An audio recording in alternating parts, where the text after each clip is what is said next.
Welcome back to another episode of Rock Boys Football. Some massive news coming out of the transfer portal early Friday morning as former five-star quarterback Julian Sayin, who is signed and committed to Alabama, intending to hit the transfer portal. And when I saw this news, I really thought it made too much sense for Lincoln Riley and USC to at least reach out to Julian Sayin and see what the interest level is. And I want to talk about two different things. One, what is Julian Sayin bring to the table for this USC offense? A guy that I had a blast talking about when he committed to Alabama, one of my favorite quarterbacks in this 2024 cycle. And more importantly, having the conversation about the USC quarterback runway for the next couple of years that has been disrupted with Malachi Nelson transferring out of the program, not taking a quarterback in 2024. Want to talk about why I think it makes sense for USC to go after a guy like Julian Sayin. Before we get into it, just want to say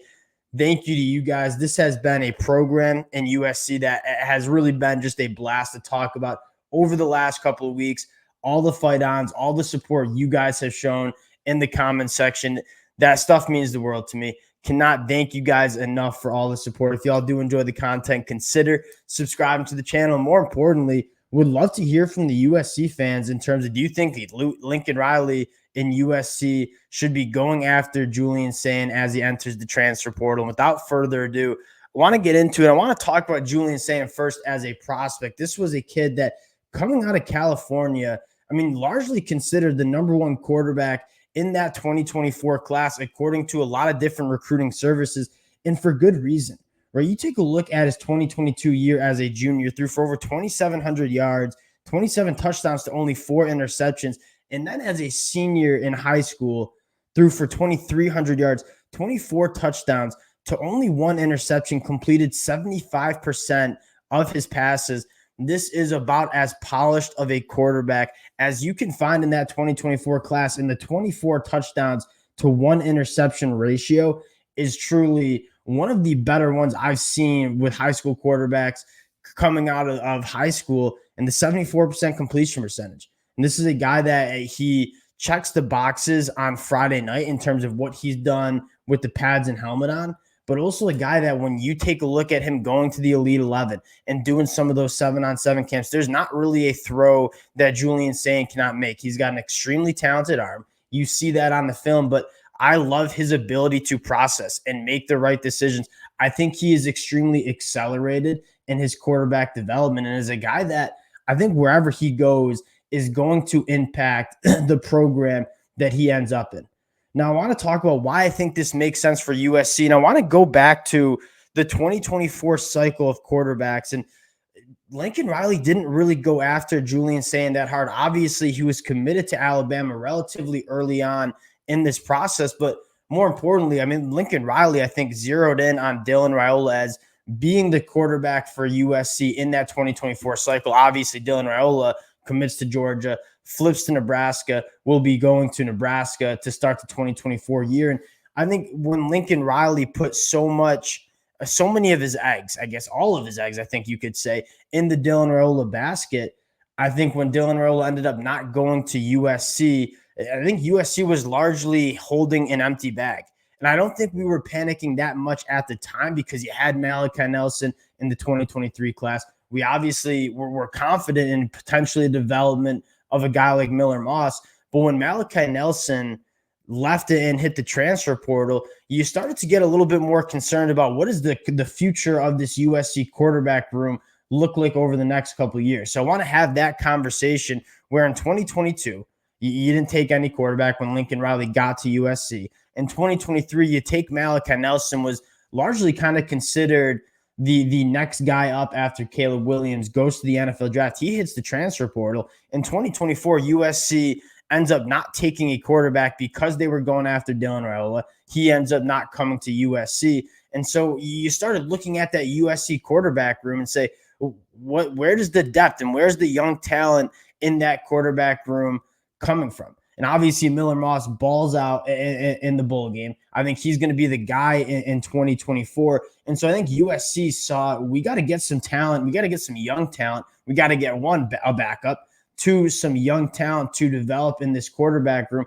And they go out and get a kid in Jada Mayava, who I am a massive fan of, and kind of fills in that 2022 class guy, right? A young quarterback that you can get into the program and develop.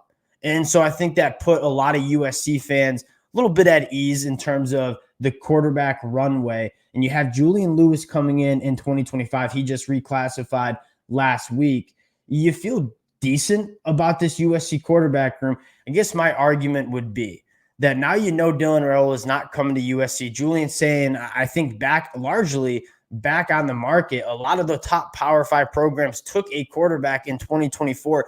This marriage makes too much sense.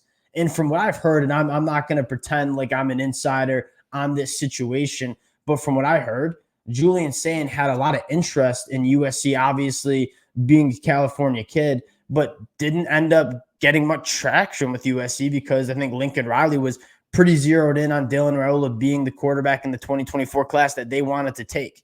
And so now that you don't have Dylan Raiola in the 2024 class, you ended up not signing a quarterback in the 2024 class, and you have arguably the number one quarterback in that 2024 class hit the transfer portal after what's going on with Alabama. To me, like, this one makes too much sense. He's a guy that you can never have enough talent in the quarterback room, and you have a guy in Miller Moss. You have a guy in Jada Mayava. You have a guy in Julian Lewis who's supposed to come in the 2025 class, but it is worth noting I'm not saying he's going to flip from USC or decommit, but he is exploring other options, right? He has visits scheduled to, I believe, Auburn, Colorado, and Georgia. And so if you're Lincoln Riley and USC, you have Julian Lewis committed in this 2025 class. He's all the way out in Georgia. The Georgia Bulldogs are not going to give up on him. A lot of those SEC teams are going to continue to work at Julian Lewis.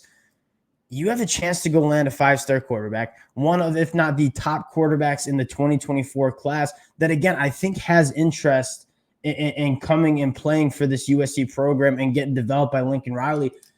I think Lincoln Riley should certainly kick the tires and pursue Julian Sayin pretty hard over the next couple of weeks. And I should preface this conversation, and many of the USC fans who've listened to me for the last couple of months or a year at this point, I trust Lincoln Riley if there's one position group that I'm going to kind of just say, hey, whatever avenue Lincoln Riley decides to go with the quarterbacks, I'm going to fall in line and trust what he does. But when I'm looking at it, I think it makes too much sense for a guy like Julian Sayin that you don't see these kind of quarterbacks with the talent level and production that Julian Sayin has hit the transfer portal very often. And I think this represents a unique case where USC didn't take a quarterback in the 2024 class. Most of the other Power 5 programs, including the Georgia Bulldogs, already have their quarterback in 2024 locked up. So I think that immediately puts USC in the driver's seat potentially in this recruitment. And then you talk about Lincoln Riley and what he can sell to quarterbacks. I mean, there's not a program in the country that can sell what Lincoln Riley's selling in terms of developing quarterbacks, putting them into the NFL. It's a very, very talented wide receiver. And if you're Julian Sayin looking at potentially going to USC, you're going to be able to throw to a guy like Deuce, Zachariah Branch, Jacoby Lane, Malachi Lemon. It is a loaded wide receiver room. You're going to be in an offense that's going to allow you to thrive. To me, this one makes a lot of sense. And we'll continue to cover this as kind of the developments come and we hear what kind of teams are pursuing Julian Sayin. But not often do you get a 5-star quarterback that could essentially really just fall into Lincoln Riley's lap. I think they should certainly be kicking the tires, going after him, especially with Malachi Nelson in that 2023 class, moving on from the program. Would love to hear from you guys. Those are kind of my thoughts on this situation. I would expect USC to be a player in this. We'll continue to update you guys as we get a little bit more information. This one just happened 30 minutes ago. Wanted to hop on, give you guys some of my takes. Again, USC fans, appreciate you guys rocking with the boys. If y'all do enjoy the content, consider subscribing to the channel. Appreciate y'all, and we'll talk to you guys later. Peace.